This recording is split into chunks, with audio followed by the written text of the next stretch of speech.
اور دل کا سکون نصیب فرمائے، آپ کی مشکلوں کو آسانی میں بدل دے اور آپ کو ہمیشہ اپنی رحمت اور حفاظت میں رکھے۔ اگر آپ کو یہ بیان پسند آیا اور آپ نے اسے آخر تک سنا تو کمنٹ میں اپنا نام ضرور لکھیں اور ماشاء اللہ، الحمدللہ اور سبحان اللہ لکھ کر اللہ تعالیٰ کے ذکر کو آگے پہنچانے میں حصہ بنے۔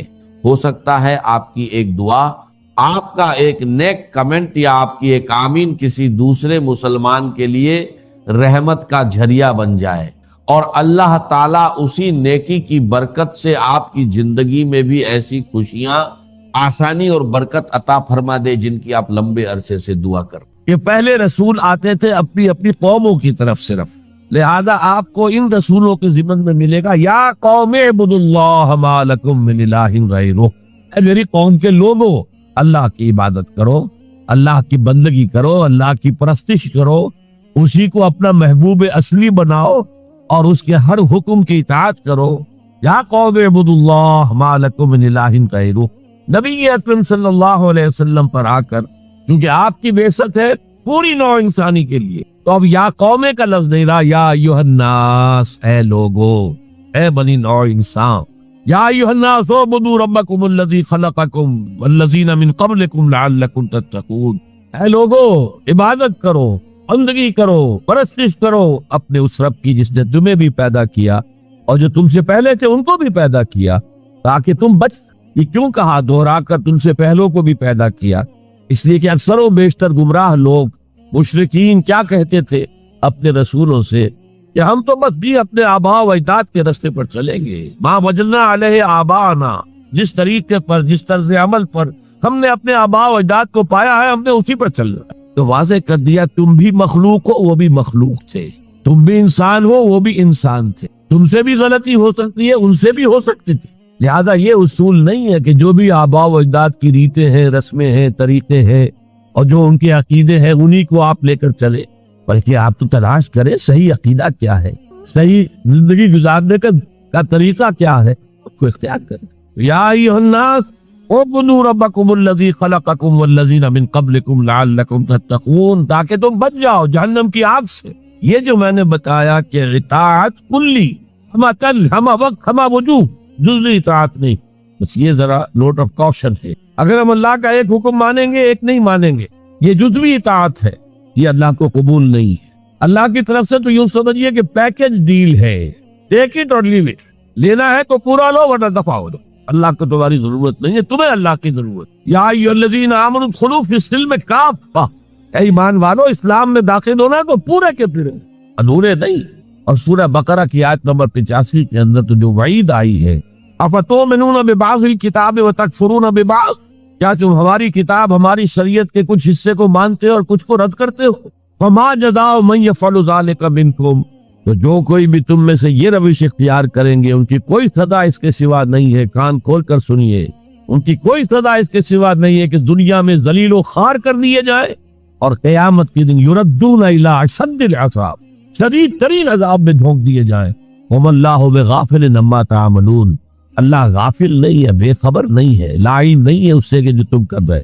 تم اپنی داڑھیوں کے طول سے اللہ کو دھوکہ نہیں دے سکتے، تم اپنے پاجاموں کو ٹخنوں سے اوپر رکھے اللہ کو دھوکہ نہیں دے سکتے کہ تم بہت متبع رسول ہو، تم اپنے عمروں اور حجوں سے اللہ کو دھوکہ نہیں دے سکتے۔ اللہ کیونکہ حرام کی کمائی سے حج کیا ہے، حرام کی کمائی سے عمرہ کیا ہے، تو یہ جو جزوی اطاعت کی کوئی اطاعت نہیں، اللہ کو قبول نہیں ہے۔ آدمی سوچتا ہے کہ چلیے میں نے یہ کام اچھے کیے، یہ برے کیے، مجھے اچھے کاموں کا کچھ کریڈٹ بھی تو ملنا چاہیے نا، لیکن نہیں، اللہ کہتا ہے جزوی اطاعت منہ پر دے ماری جائے۔ اور جو دنیا کی سزا ہے وہ تو ہم اپنی آنکھوں سے دیکھ رہے ہیں، 130، 140 یا 150 کروڑ مسلمان دنیا میں، ذرا اندازہ کیجیے۔ لیکن ہماری رائے کی کوئی اہمیت ہے؟ بین الاقوامی معاملات میں کوئی ہم سے مشورہ لیتا ہے کہ آپ کا کیا خیال ہے؟ کس نمی پرست کے بھیا کیستی، ایسے بھی ملک سے کہنا چاہیے اب تو ان کا حال پتلا ہے، دولت کے انبار تھے ان کے پاس، لیکن ان کا مذاق اڑتا تھا مغربی ممالک، وہ چاہے سعودی بادشاہ ہو اور چاہے وہ UAE کے امیر ہو، مذاق ہی اڑتا تھا، کوئی حیثیت نہیں۔ حالانکہ کتنا بڑا رقبہ ہے انڈونیشیا کے آخری جزیروں سے لے کر موریتانیہ تک، سالڈ اسلامی آبادی، مسلمان آبادی۔ آپ کہیں گے کہ یہ بھارت جو ہے اس میں تو اکثریت تو نہیں ہے، لیکن 15 کروڑ یا 18 کروڑ تو آدمی یہاں موجود ہے، لیکن کوئی عزت، کوئی حیثیت دنیاوی بین الاقوامی سطح پر۔ بہرحال یہاں بھی ہے لوگ، کھاتے پیتے لوگ ہیں، ان کی اپنی کچھ عزت ہے اپنے معاشرے کے اندر، لیکن بحیثیت امت، بحیثیت قوم کیا حیثیت ہے ہماری؟ وَإِلَّا خِزْيٌ فِي الْحَيَاةِ الدُّنْيَا، وہ تو ہماری نگاہوں کے سامنے موجود ہے۔ اب قیامت کے دن کے بارے میں جو دھمکی اللہ نے دی ہے، وَيَوْمَ الْقِيَامَةِ يُرَدُّونَ إِلَىٰ أَشَدِّ الْعَذَابِ، قیامت کے دن شدید ترین عذاب میں جھونک دوں گا۔ اس پر اللہ سے معافی طلب کی جا سکتی ہے، دعا ہی کی جا سکتی ہے، اللہ ہم پر رحم فرمائی۔ یہ میں نے آپ کے سامنے رکھا ہے فارمولہ، اللہ کی اطاعت جمع اللہ کی محبت، they go to make عبادت۔ یہی دو الفاظ آتے ہیں اللہ کے رسول کے لیے بھی صلی اللہ علیہ وسلم۔ اللہ کے رسول کی اطاعت، یہ جو اسلام کا بنیادی تقاضا ہے، اطیعوا اللہ واطیعوا الرسول فإن تولوا فإن اللہ لا يحب الکافرین، اطاعت کرو اللہ کی، اطاعت کرو رسول کی۔ پھر اگر یہ منہ موڑ لے تو اللہ کو ایسے کافر بالکل پسند نہیں، تو کفر کا فتویٰ ہو رہا۔ لیکن اللہ کے رسول کی اطاعت کے ساتھ محبت کو جمع کیجئے۔ میں نے ابھی آپ کو حدیث سنائی ہے، حضور نے فرمایا لا یؤمن احدکم حتی اکون احب الیہ من والدہ وولدہ والناس اجمعین، تم میں سے کوئی شخص مومن ہو ہی نہیں سکتا جب تک کہ میں اسے محبوب تر نہ ہو جاؤں، اپنے باپ سے، اپنے بیٹے سے اور تمام انسان سے۔ تو اللہ کے رسول کی اطاعت جمع اس کی محبت۔ اس محبت کے ضمن میں ایک واقعہ یاد آیا جس سے اندازہ ہوگا کہ کس قدر اپنائیت تھی، کتنا قرب تھا حضور کے اور حضرت عمر فاروق رضی اللہ تعالیٰ عنہ کی مابین۔ ایک مرتبہ حضور دریافت کرتے ہیں حضرت عمر سے، عمر تمہیں مجھ سے کتنی محبت ہے؟ اب آپ سوچئے، ذرا سا بھی مغایرت کا باریک سا پردہ بھی اگر کہیں ہو تو کیا یہ سوال کیا جا سکتا؟ تو انتہائی قریبی شخص سے ہی کیا جائے گا، تمہیں مجھ سے کتنی محبت ہے؟ عرض کیا آپ مجھے دنیا کے ہر انسان سے بڑھ کر عزیز، فرمایا اور اپنی جان سے۔ اب ذرا سا توقف کیا حضرت عمر نے، الان ہاں اب میں یہ بھی کہتا ہوں کہ آپ مجھے میری جان سے زیادہ عزیز۔ تو حضور نے فرمایا اب آئے ہو مقام مطلوب پر۔ تو رسول کی اطاعت جمع محبت، اس کا نام ہے اتباع، پیروی کرنا۔ فرق کیا ہے؟ اطاعت کی جاتی ہے حکم کی، اور پیروی کی جاتی کسی کے نقش قدم کی، چاہے اس کے حکم دیا ہو چاہے نہ دیا ہو، جو وہ کرتا ہو کرنا، یہ ہے اتباع۔ یہ اطاعت سے بہت بلند سے ہو گئی۔ مثال کے طور پر یہ چھوٹی چھوٹی مثالیں، اصل اتباع کیا ہے وہ میں بعد میں کروں۔